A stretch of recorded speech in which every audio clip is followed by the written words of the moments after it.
The Federal Reserve has scheduled its policy announcement for Thursday, November 7th, rather than the usual Wednesday. Market observers are focused on this time, and particularly with Trump's proposed policies, higher tariffs and tax cuts that could elevate inflation risks. The Fed is expected to keep this meeting free of political influence. They always are expected to do that, though a Trump win could shift rate cut expectations for 2025, influencing the Fed's outlook.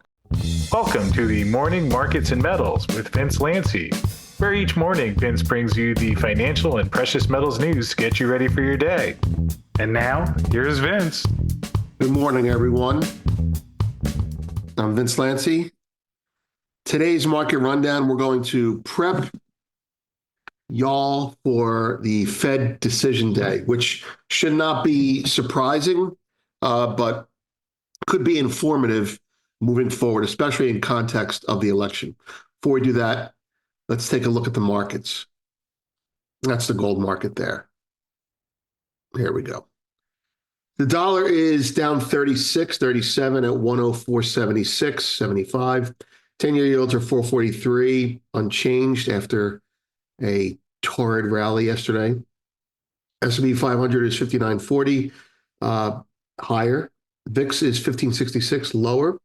Gold is 26.71, up 13 on the highs of the evening and looking good. We'll come to that in a minute.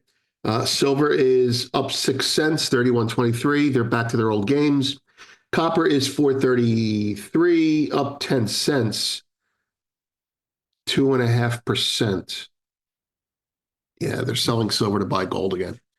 Jesus, give it a break. You want to sell copper and buy silver if you're a speculator now, but I'm not telling you what to do. WTI is down 97 at 71.28. The natural gas is 247, up 5. Bitcoin is 75,100, new high yesterday, new all-time high. Bitcoin has joined the crowd, minus 518 today. Ethereum 2820, up 97. Palladium down 4 at 1033. Platinum 980. Down 6, and the grains are, I'm not going to pull them up today, but the grains are all bid. 1014 for soy, 422 for wheat, up about between 20 and 45 basis points. Okay. The goal today is to take this moment and try and give you some a concise, clear explanation of today's Fed day. Now, today's Fed day should be boring, so this will serve you hopefully in future Fed days, but this is how we look through it, and we want to share that with you. All right. Homepage, presidential election results, Tier 1 assets and manipulation, part 1. There will be a part 2. I'm just not sure how to frame it, given recent events. And 3, Wednesday's PM Post, which had a recap of the deluge of selling. All right. Fed rate decision day. We're going to go through several points, try and be to the point. All right. Point number 1 for Fed decision day. The Fed's expected to cut 25 basis points today. So point number 1 is the election factor. Due to the November 5th presidential election, I have a script here. The Federal Reserve has scheduled its policy announcement for Thursday, November 7th, rather than the usual Wednesday. Market observers are focused on this time, and particularly with Trump's proposed policies, higher tariffs and tax cuts that could elevate inflation risks. The Fed is expected to keep this meeting free of political influence. They always are expected to do that, though a Trump win could shift rate cut expectations for 2025, influencing the Fed's outlook. Okay, the chart you're seeing there, right there, that's the 10-year bond yield since the yellow rectangle, the first Fed rate cut of 50 basis points. It has gone up. The market has perceived this Fed rate cut as cutting before inflation is really squashed. Therefore, the long-term rates, you're going to hear a lot of reasons. This is the reason, the primary reason. The long-term bond market is saying, if you're not going to fight Feds at the short, if you're not going to fight inflation at the short rate, we're going to punish people who own bonds in the long end.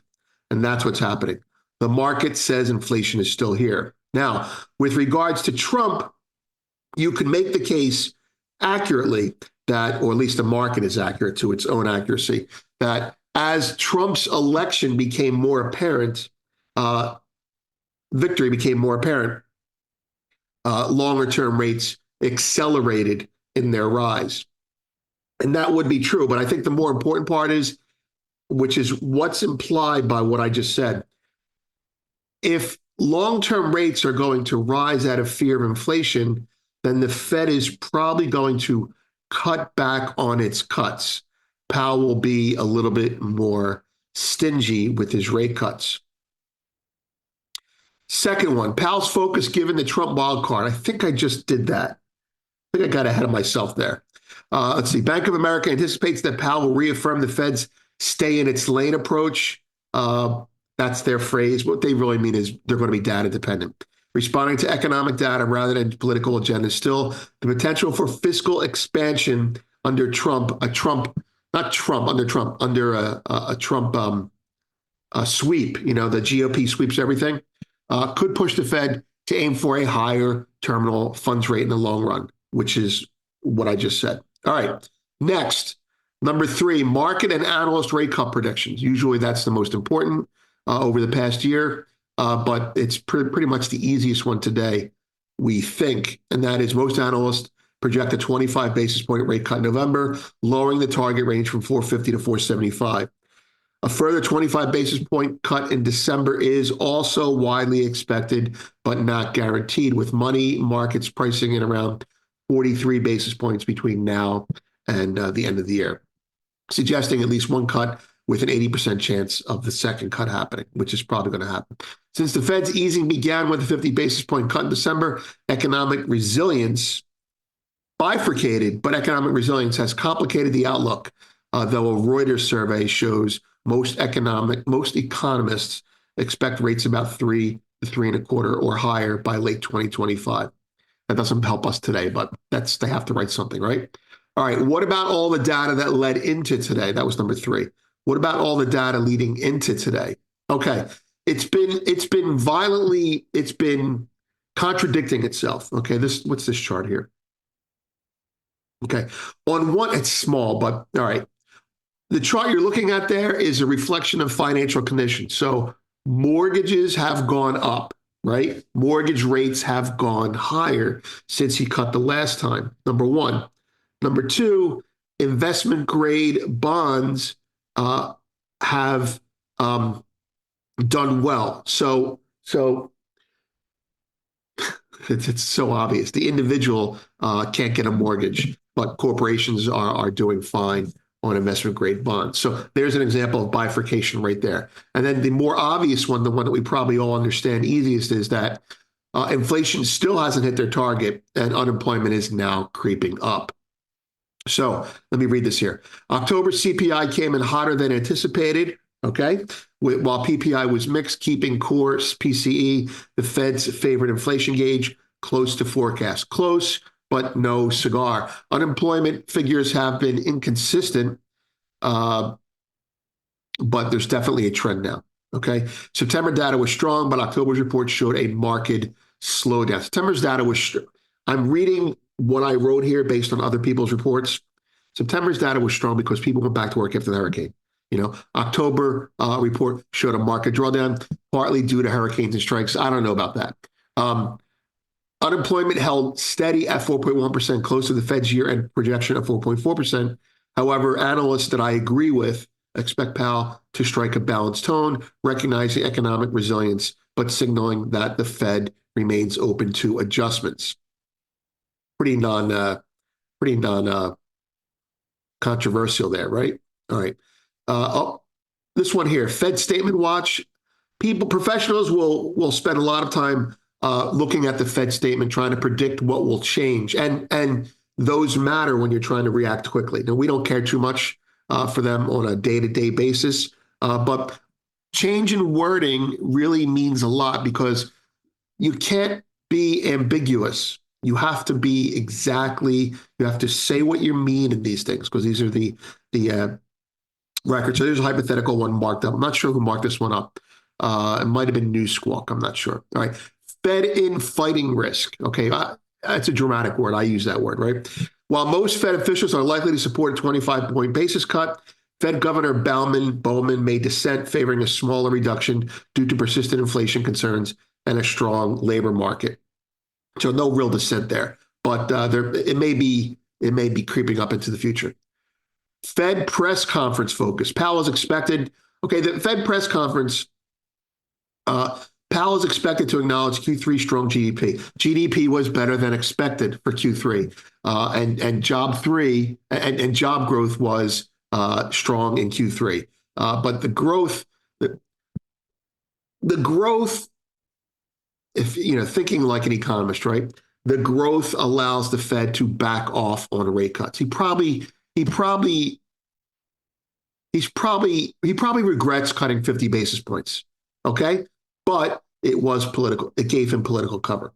So for now, the Fed is firmly data-driven, which, by the way, editorial comment, data-driven means a robot can replace me. There's no thinking ahead, because when he does think ahead, like with the inflation thing, like he thought we wouldn't have inflation, he screws up. So when he looks at the data that comes out after the fact, nothing in real time anymore is going to be acted upon. Okay, forward guidance and flexibility. All right, Powell has there. All right, forward guidance and flexibility. So this chart here shows the unemployment, and this chart here shows the inflation. Right. So participants thought risks to the unemployment rate had shifted to the upside. That's the Fed people talking, and that risks to inflation outlook have become more balanced. All right. I'm going to parse these words for you here. This is a Goldman chart, I think. The Fed members are more worried about unemployment than inflation. Check. That's a fact. Okay. That's because unemployment is going higher, even though inflation isn't going lower. So, although they haven't hit their target, they've already changed direction on inflation versus unemployment.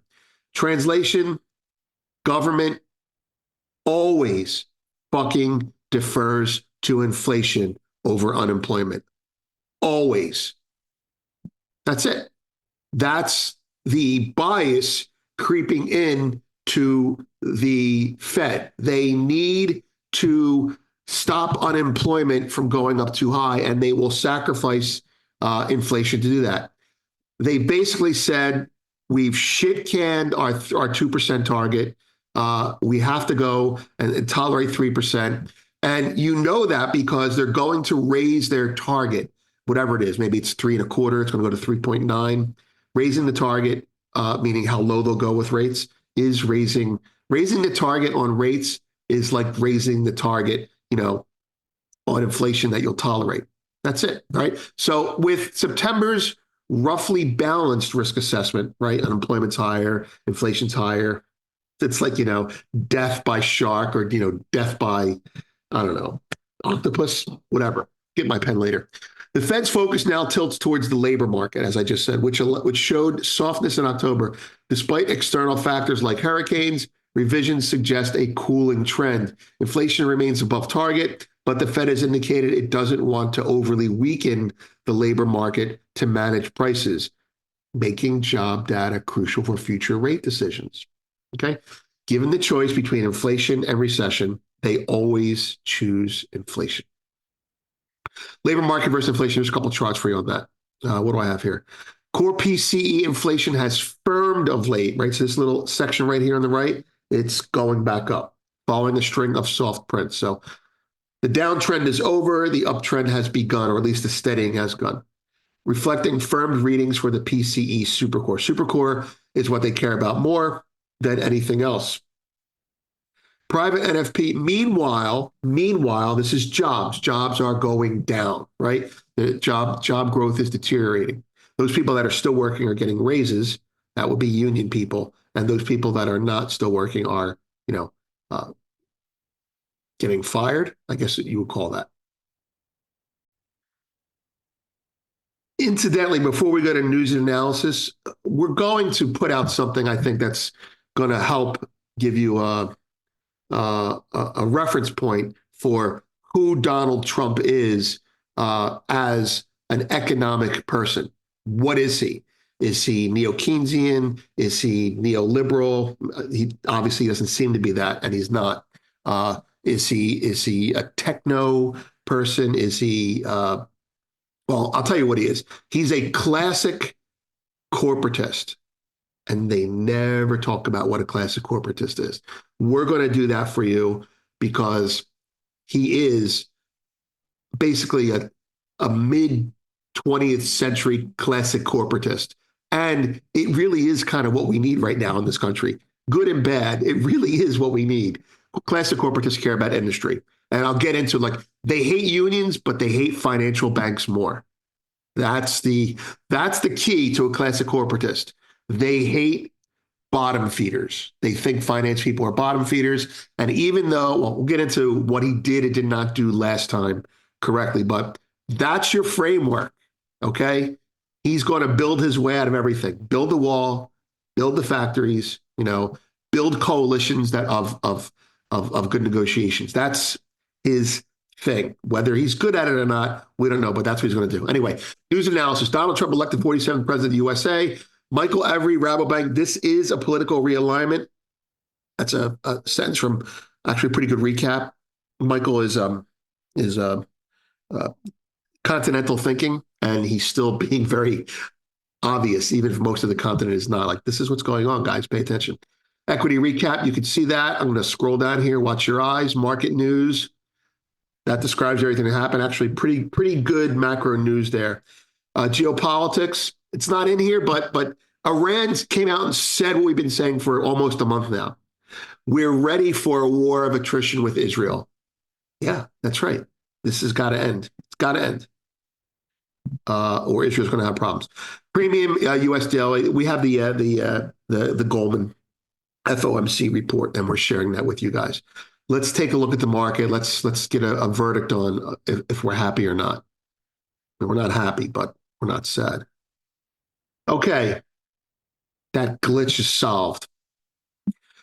You may remember I've been talking about bottoms. Well, before the election, you get these dips bought. You get these V's. Remember, depending on the slant of the V. Well, this isn't a V. I mean, you want to call it a V? Here's your short covering. It lasted 3 hours, and then it dipped, and now it's covering again. This is an algo. This is short covering, and this is short covering. That's complete. That's content to not buy the dip. I want you to think about bullion banks here. They're the most significant short. Before the election, it's an hourly chart. Before the election, you got dip, buy it. Talking about measured moves, dip, buy it, dip, buy it. A lot of little V's and W's, dip, buy it, dip, buy it. Not really as much as normal, okay? But it was bought nonetheless. This is less buying, right? It's sideways, right? Dip, bought. First dip on Wednesday was bought. Hard, right? And that was going from the U.S. going into Asia, right? You don't know who's going to win. You don't know who's going to win. Second dip, bought hard for 2 hours, right? Not bought hard for 2 hours, but doesn't get above it. If you're a classic technician, this is a bear flag. Down, bear flag, breaks, okay? Bear flag. Now this here, this is the kind of buying we like to see. Same idea, right? It's very algorithmic based.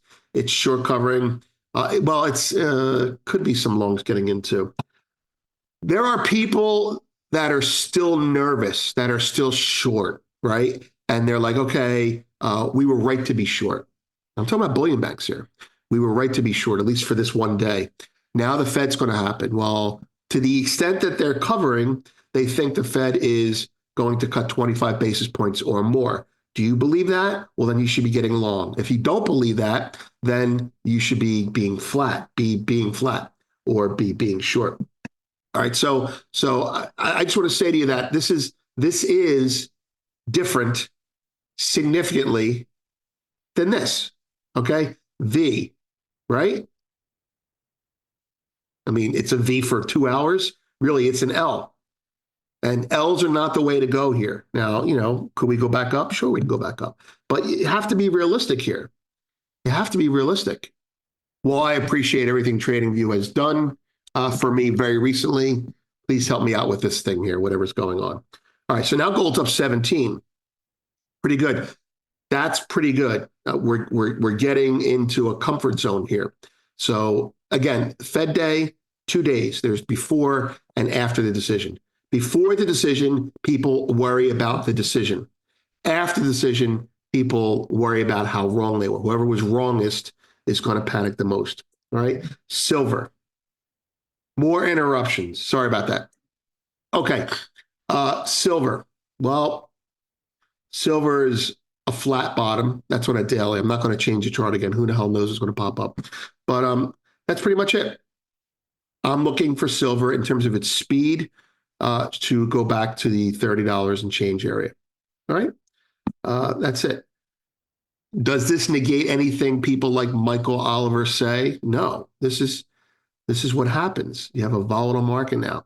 Trump is bullish for gold. Trump is bullish for silver.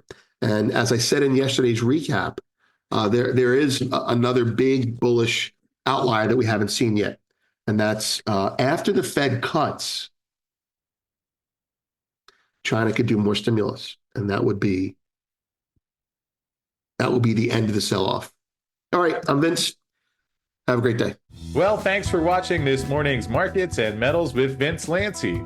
I sure hope you enjoyed the show, which was brought to you today by Fortuna Mining, who just released their earnings last night after the close, and they came back with record third quarter earnings as the combination of their Seguela Gold project, which has now been online for over a year, and the higher gold price have helped them achieve record attributable earnings of $50.5 million and operating cash flow before working capital of over $119.3 million. Fortuna also used the quarter to continue to strengthen their balance sheet, which is now net cash positive. And the leach pad expansion project at their Lindero mine is set for completion in the fourth quarter, which is expected to bring costs down even further going into next year once that has been completed. And we can see a nice reaction to Fortuna pre-market, where it is already up over 5% before the opening bell. And we will be hosting a live call with Fortuna Mining CEO Jorge Ganoza, as well as Dave Transler and Andrew O'Donnell at 2 p.m. Eastern today on the channel. So to find out more about the record third quarter from Fortuna Mining and hear directly from their CEO Jorge Ganoza, join us here at 2 p.m. And as always, thanks for watching. Please note that this video is not intended as legal licensed financial trading advice and is to be used for informational purposes only. Please contact your financial advisor before making any decisions, and thanks for watching.